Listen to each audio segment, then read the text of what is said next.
This episode of Tech Indie Learnin is brought to you by the Barbados Tourism Marketing Inc. Heritage is the essence of who we are. It is the distinct flavor of our people. Today we talk pudding and sauce. So come, let me tech indie learning.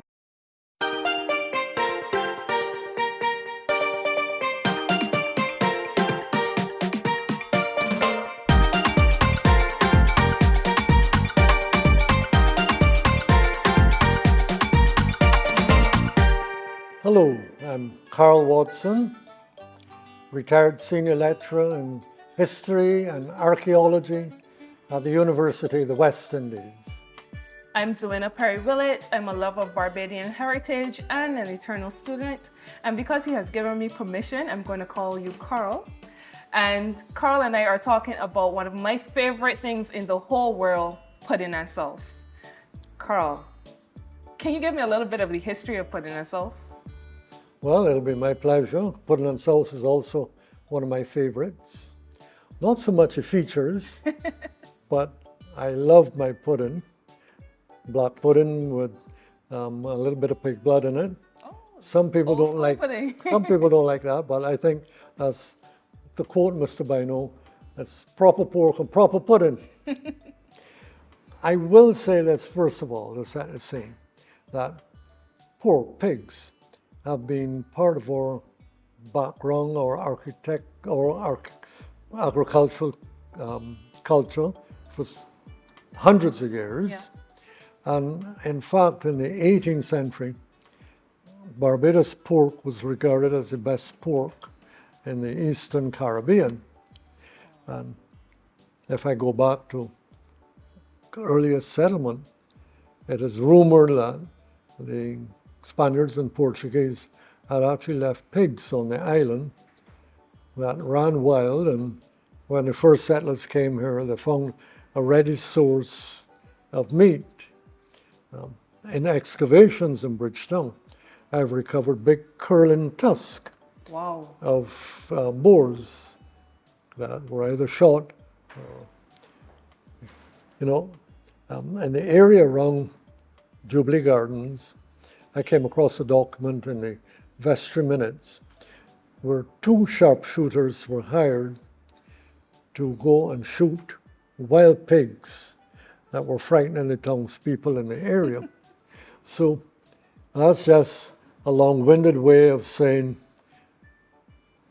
pigs, pork, and its byproducts have been part of our cuisine and our cultural background for a long period of time.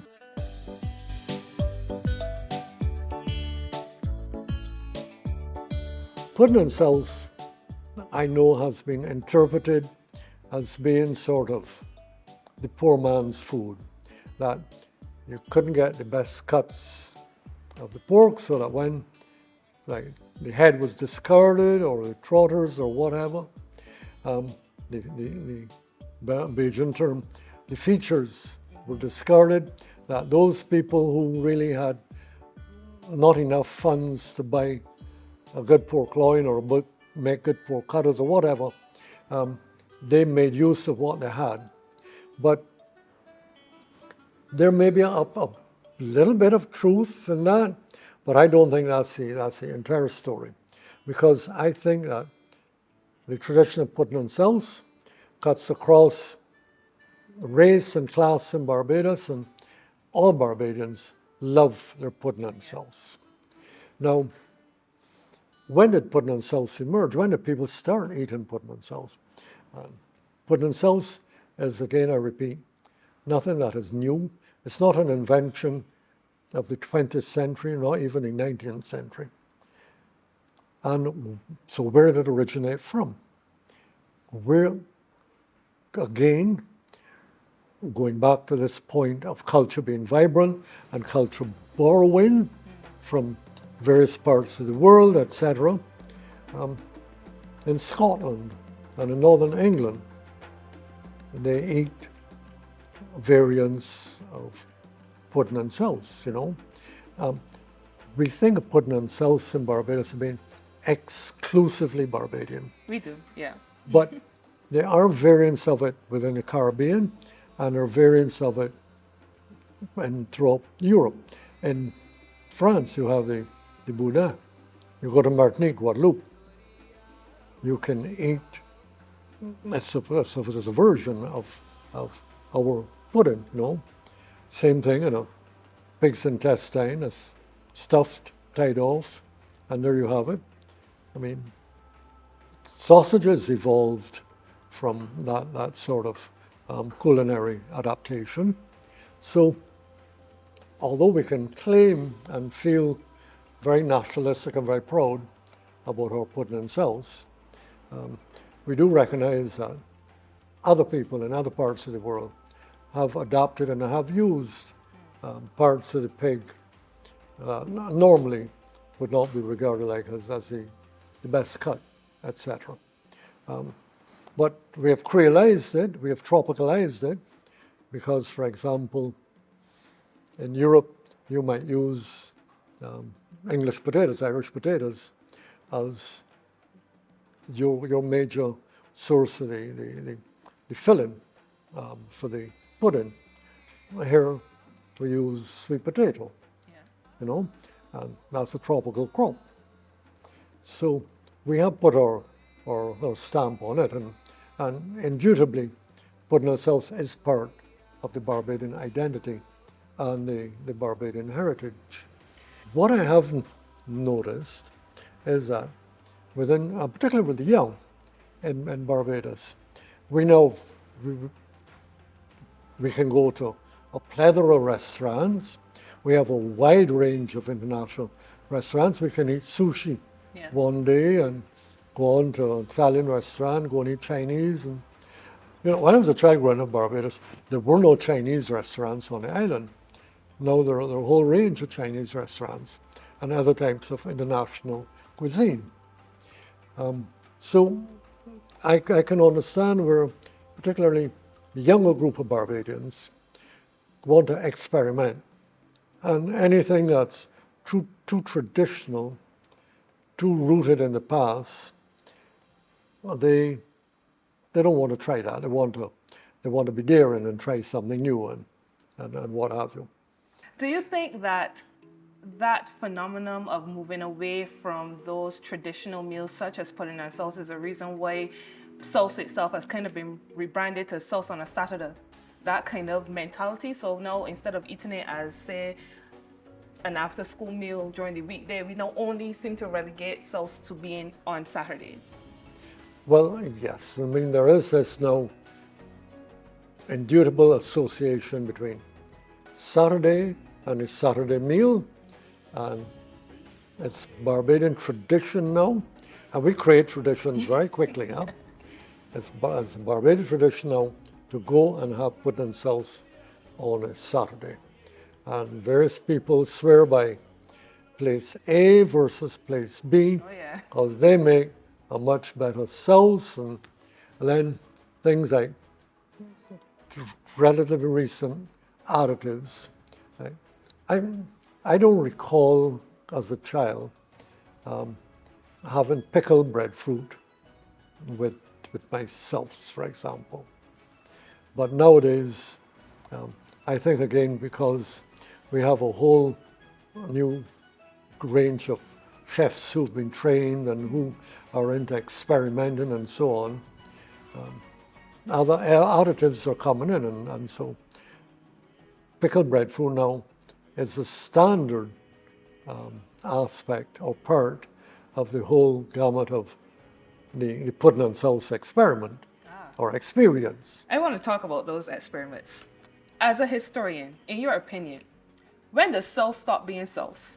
Because is it when people add different meats? Is it when you don't use, if you don't use the pickle? Like, does pickle make sauce? Can I pickle anything and call it sauce? Like, when does sauce stop being sauce? Well, you have two camps of thought there. I mean, you have the purist, and for the purist, that sauce has to be the ears, the lips, the nose. I think I fall in that category, yeah. And then there are other people who say, well, that's so old and tried and boring. Let's do something different. Let's jazz it up. Let's be creative. Let's add some new ingredients into the mix. That you needn't be tied to the past. You needn't be too bound by tradition. But I don't know whether it's because I'm a historian or because I'm naturally given to maintaining tradition.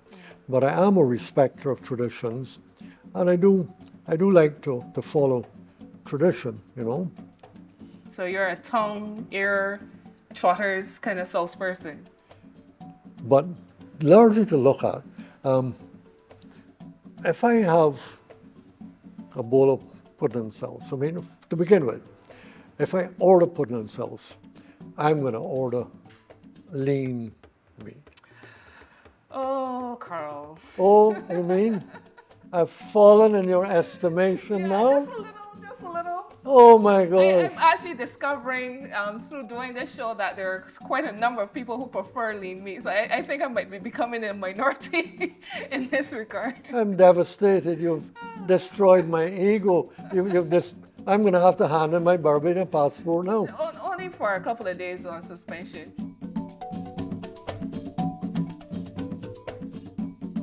Now, we couldn't talk about the history of pudding and sauce without finding out what's happening right now in the present. And where's the best place to find pudding and sauce? Right in your community. We're here in Workman St. George at the Hackett's place, talking to the owners, the Hackett's. So with me, I have Anderson Hackett. So Andy, how long has the Hackett place been, as Bajans like to say, about the place? Well, we've been at Brown for almost a little over 8 years. Wow. Started back in 2015. It was kind of like a trial and error. Nothing to do, had the time, had the space, got the skills, the cooking skills. So decided to do something. Got together with my cousin and she came and taught me a little bit about what I didn't know. Steam pudding, making steam pudding. I grew up with belly pudding and all this kind of madness that I really wasn't, you know what I mean? You weren't into belly pudding? I really loved belly pudding actually. So do But you I serve can do belly it. pudding here? No, I don't, because I can't make belly pudding. I can only do this. My daughter does the steam. I still can't make pudding. Oh, wow. Yeah, I'm just the voice behind everything. Yeah, and after that, my wife took over, and she perfected it. Actually, my wife is Guyanese. She don't know nothing about Bajan pudding and sauce and stuff, but yeah, trial and error again. She learned. She took it on. And yeah, we worked from there. And we moved from just doing the pork. We tried everything. I tried turkey, I tried chicken, I tried fish, I pickled salt fish, I pickled everything. I pickle. Yeah. So when they say trial and error, really? Yeah. Trial and error? Yeah, trial and error. And our last endeavor was with the fish, the tuna fish and the dolphin. I do a lot of tuna, like the guts of Yeah. the fish. Is that what ma is? Because Yeah, I saw this- that on your menu, and I might sound like a bad Bajan here, but I didn't know what ma was. More is a part of the tuna, the guts. And that Everything tastes good. everything is from the inside. I gonna let you try it. I've Before had you leave, melt you gotta try it. fritters. So I got the melts, I got the maw, I got the roe, I got what you call back fat. That's for the guys, yeah. The girls just stay away from the back fat, yeah. they are? Yeah. Why? It's a guy's thing. It's a guy, It's a guy's thing. sir. Really? Yeah. If you So listen, I can't have back fat? if you listen to Larry Mears, you hear Marcel would tell Larry, don't go up by Hackett because he got back fat at me. So you're very well known in the community. What would Yeah. you say is their favorite meal from you? Favorite meal? Yeah, when you're doing your pudding and sauce, what sells out fast? Everything sells. Everything seems to go in sync. But yeah, the sea cat. I have a big sea cat as a big hit.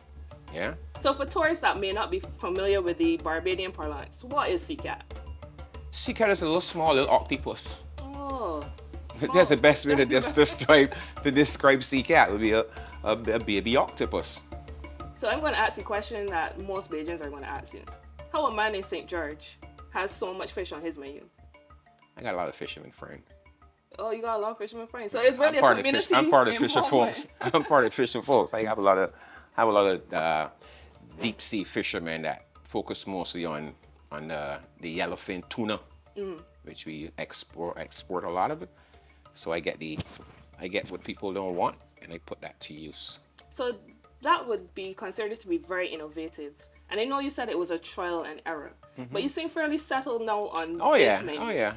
So when you look at your menu now and you're using all of these discarded pieces of fish, was that intentional? Because traditionally, like you said, it's the scraps of the pig that was used by the enslaved persons to make the pudding and sauce originally. Was it an intentional move on your part, or did you just happen to fall in and say, well, that's in keeping with tradition? Talking about scraps, though, the more the roll about fat and the also scraps from the fish. But I was introduced to that by a fisherman friend. He said, Hackett, you pickle everything. Your pickle tastes good. Try this. Pickle this. We just do this out at sea. We just do this and do that. And I say, you know what? Let me try it. Just tell me what to do, and I'm gonna try it. And that's how it started off with the stuff, the unfamiliar stuff, meaning the roe and the more and the back flat. So if you were to say pudding and sauce 30 years from now, what does it look like for you? I see pudding and sauce 30 years from now as pickled ham. Ham. But that's still pig. Yeah, but what I'm saying, they're gonna move up. People seem to be moving away from the traditional head and belly and feet kind of sauce.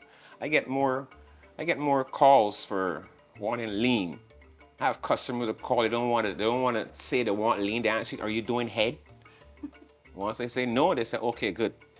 You know what I mean? And rather than come and say you have lean, they want to eat the sauce. They want sauce, but they don't want the head and the ears and the eyes and the tongue and the guts. And they're not really. People tend to be moving away from that. I'm gonna make sure I get a good old big plate because I'm a big eater. You might be too so late. When it comes too late, you're not gonna save me a piece. This in the community bar, I thought it was. Yeah, but I work by order. Oh, so then I'm going to place my order now at the Hackett's place and see what the big fuss is all about. I'm definitely going to try the mall because I think that's just innovation in itself and a new take onto what is traditionally a very Barbadian fare.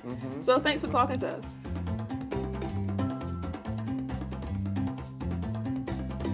So Andy was telling us about the person he teaches how to make sauce. And we have a come here to sauce, Alexander Trotman. Xander, how are you a come here to sauce? I grew up with my mother. Well, obviously I grew up with my mother, but she didn't believe in eating sauce. So she always gave a bad image of how sauce was made. I guess it was stuff with the blood, the pudding, the parts and everything. So a few years back, my girlfriend introduced me to sauce. After hearing that he don't eat sauce, so she got one of her friends to make me some lean. And from there, I just stuck with lean sauce. Well, I was told basically it's pickle meat. It's not really sauce, it's pickle. Your girlfriend must be a saint to introduce you to sauce. She's a keeper. So, you talked about having the lean meat. What makes it lean? Because for me, when I think about sauce, is the tongue, is the ears, you know, that little crisp. Why are you choosing lean meat? Because it's not the tongue and the ears. You really are come here to sauce, honestly. Correct. To me, it's more like, I would consider it for me like a gourmet version of sauce, basically. Without the nasty parts, which would be the tongue, the ears, the eyes, and everything. Our ancestors rolling collectively, you know. Very sorry for that. Gourmet for me.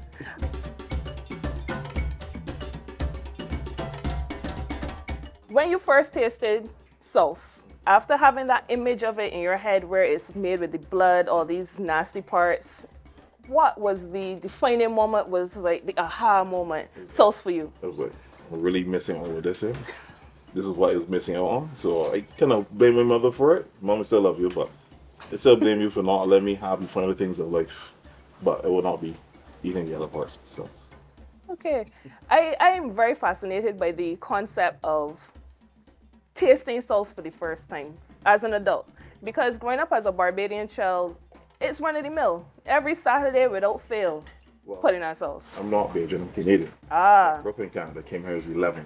So coming here now and seeing the different aspects of the culture of being a Barbadian was new to me. So like dunks, akis, saltfish. I had some of those things that we had in Canada to eat, but when it comes to sauce now, we didn't really have sauce in Canada to eat. That's what it is. So coming here now, again, as I told you, my mother is not really a South person, so her beliefs were my beliefs at the time. So late in life now, I'm a late bloomer. I I love it. I love the lean sauce. So the reactions you were met with when you told people originally, I ain't about sauce. Bajan, let me set the scene for me. I am you. I don't really like the sauce thing. Bajan reaction. I don't think we'll repeat this. It was being said, but it wasn't really. I was made fun of and told that they live out here too long now. Yeah, and don't eat sauce, so you need to go back to where I come from. Tell me I don't know what I'm missing. So now I see what I'm missing lean wise. So For other people who may have that same misconception about pudding and sauce as a meal, what would you say to them? give it a try, the lean way. If you desire to adventure with the traditional sauce with the other parts, is that you? But everybody has their own taste. But sauce, I love it. It's sorry for me, I eat sauce every time I have to. So I think I might probably incorporate during the course of the week. Okay. Sauce 30 years in the future, what's it looking like for you? That's a good question. Once the pigs are not are not man-made or synthetic, it should be good, man. Same great taste? Same great taste. Lean was, yeah. Lean. Lean is.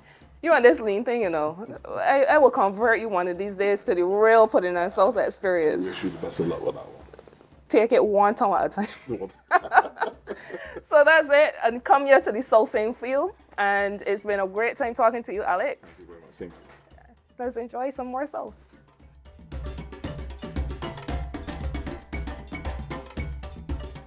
I know that in my household, if we have leftover sauce, because sauce is a very funny thing. You need to eat it early and you don't leave it sitting out. It has to always be chilled. Yeah, so we'll go bad quickly. Yes. My mom used to, if we had leftover sauce, which is rare in itself, but when we did have it, she would put it in the fridge and then the next morning, first thing for breakfast, she's making sauce cakes.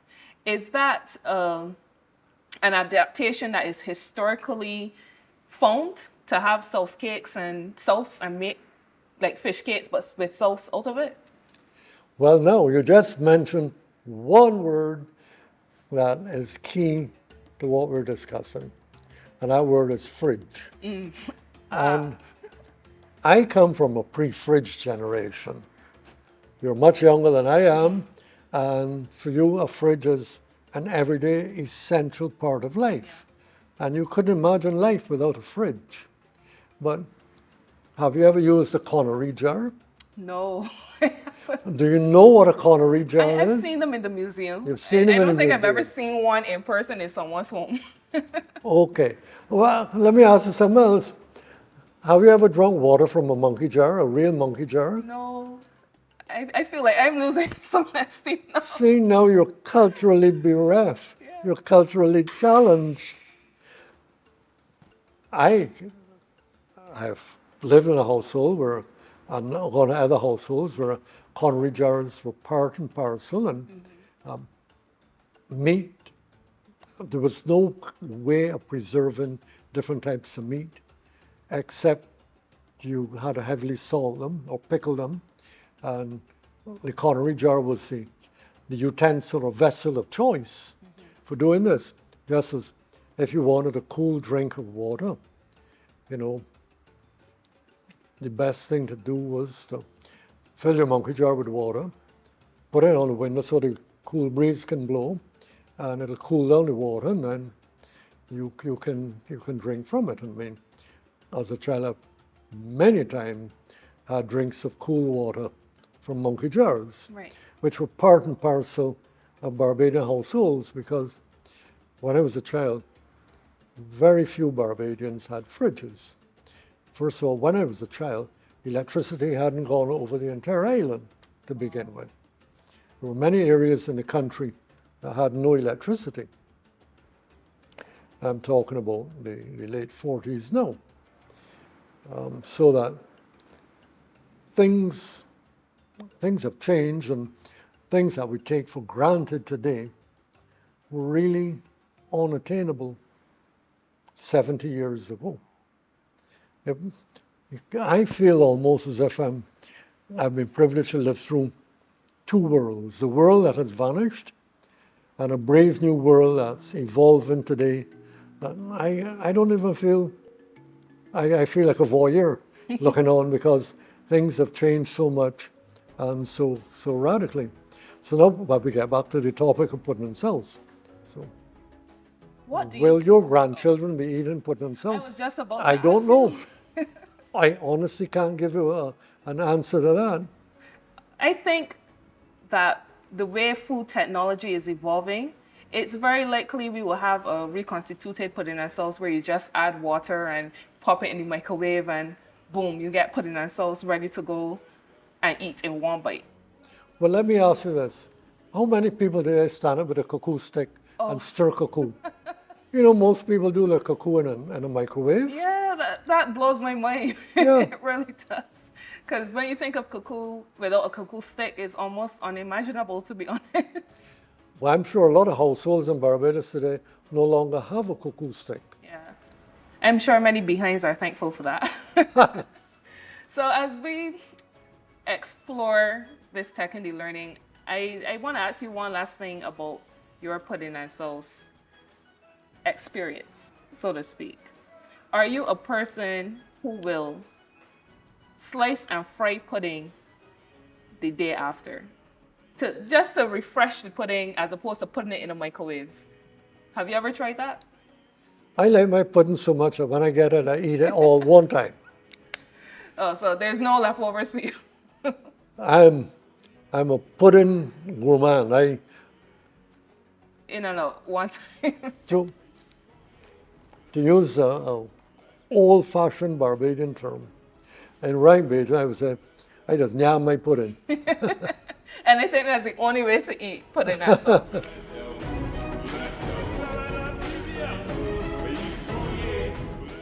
Heritage flavors are being. So join us next time as we tech in the learning.